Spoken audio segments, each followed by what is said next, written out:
A Revelação de Jesus Cristo, parte 72, dia 28/8/2024. Das simpatias humanas não tem nenhuma. Não se preocupa com nossas alegrias ou tristezas. Não poupa ninguém querido e não restaura ninguém perdido. É impiedoso e mudo. É tão poderoso quanto inexorável, derrubando os fracos e lutando com os fortes, até que sucumbam e caiam, entre irmã e irmão. Das simpatias humanas, não tem nenhuma. Não se preocupa com nossas alegrias ou tristeza. Não poupa ninguém querido, não restaura ninguém perdido. É impiedoso e mudo. É tão poderoso quanto inexorável, derrubando os fracos, lutando com os fortes, até que sucumbam e caiam, entre irmão e irmãs, sempre. Não é de admirar, então, que a morte seja tão desagradável para nós. Não. De todos os objetos, mais desagradável em si mesmo, embora ocasionalmente adquira alguma atração fraca, ou pelo menos perca um pouco de sua odiosidade por ser feito ao fim da dor, e conflito e cansaço. É a porta para a presença daquele que é nossa vida e alegria. Afinal, porém, nossa estimativa de sua atratividade ou repulsa seria de pouca importância, se não fosse nesse ponto que Deus está do nosso lado. Sua estimativa de morte coincide com a nossa, e para ele é ainda mais desagradável do que para nós. Ele estabeleceu limites ao seu poder. Ele fez dela para seus santos a própria porta do céu, pois bem-aventurados os mortos que morrem no Senhor. Ele proclamou a ressurreição e a incorrupção, mas ainda assim, com todas essas reduções, ele odeia isso. Nem se reconcilia com isso em um ato ou aspecto. E, aos seus olhos, ainda mais do que os nossos, um inimigo, um destruidor, um demônio, um criminoso, um ladrão. Ele a detesta tão completamente que, a fim de tornar conhecido seu descontentamento, ele a reserva até o fim para a destruição. Ele o separa por uma grande e impressionante condenação. Mas além desta condenação final, ele nos deu outras igualmente explícitas. Ele o chama de o rei do terror, o último inimigo, e assim se dirige a isso. Ó morte, eu serei sua praga. Ó sepultura, eu serei sua destruição. O arrependimento será escondido de meus olhos? Isto é, nunca revogarei minha sentença contra você. Oséias 13:14.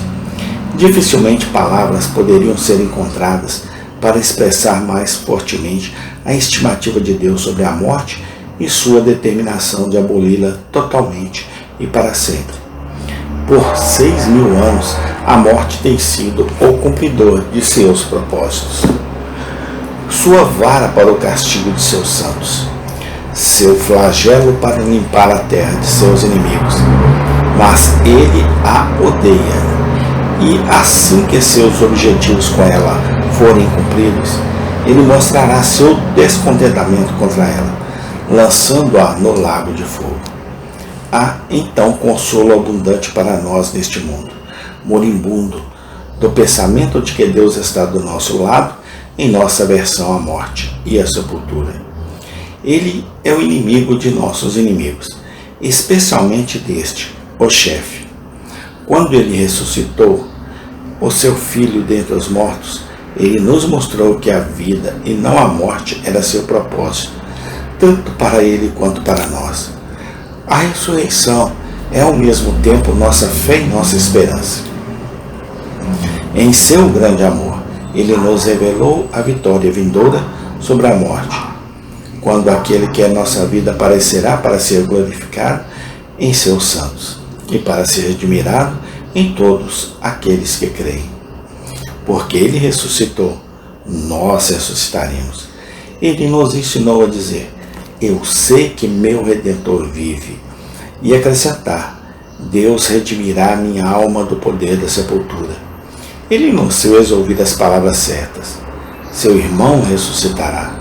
Eu o ressuscitarei no último dia. Ele mudará nosso corpo vil, para que seja moldado como seu próprio corpo glorioso. Assim, ao cobrir o pó com pó no túmulo de um santo, olhamos além do túmulo e vemos a glória. Nossos olhos não repousam sobre a corrupção, mas sobre a incorrupção. Nossa comunhão não é com a morte, mas com a vida. Nós nos levantaremos. O que é semeado em fraqueza será ressuscitado em poder. O reino da morte está chegando ao fim. O reino da vida prestes a começar sua alegria eterna. Nossa verdadeira vida está chegando. O conquistador está a caminho. Ele redimirá seu próprio povo do poder da sepultura e engolirá a morte na vitória. Eis que venho depressa. Ele clama. Nós respondemos. Amém. Mesmo assim, vem, Senhor Jesus. As razões de Deus para abominar a morte.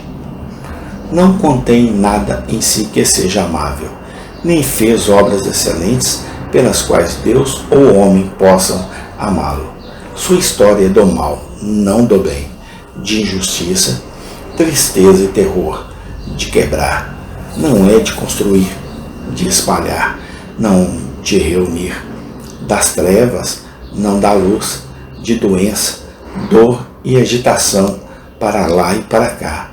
Não de saúde e brilho, mas Deus o considera especialmente desagradável por razões como a seguinte. 1. A morte é aliada do pecado.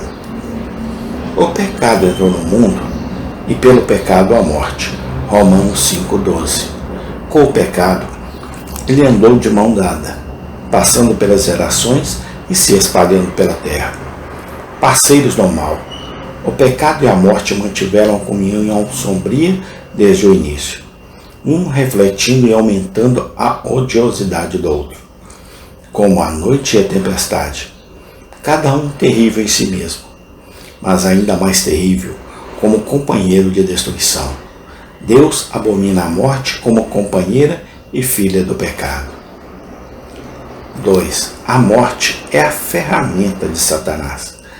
Uma das mais temíveis designações de Satanás é aquele que tem o poder da morte. A morte é a obra mais gratificante de Satanás, sua arma mais confiável, para infligir doenças, mas não para curar, ferir, mas não amarrar, matar, mas não vivificar. Essas são as obras do diabo, que Deus abomina e que o Filho de Deus veio destruir.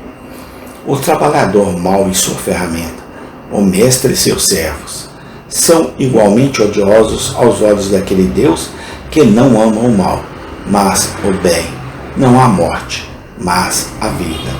3. A morte é a ruína de sua obra.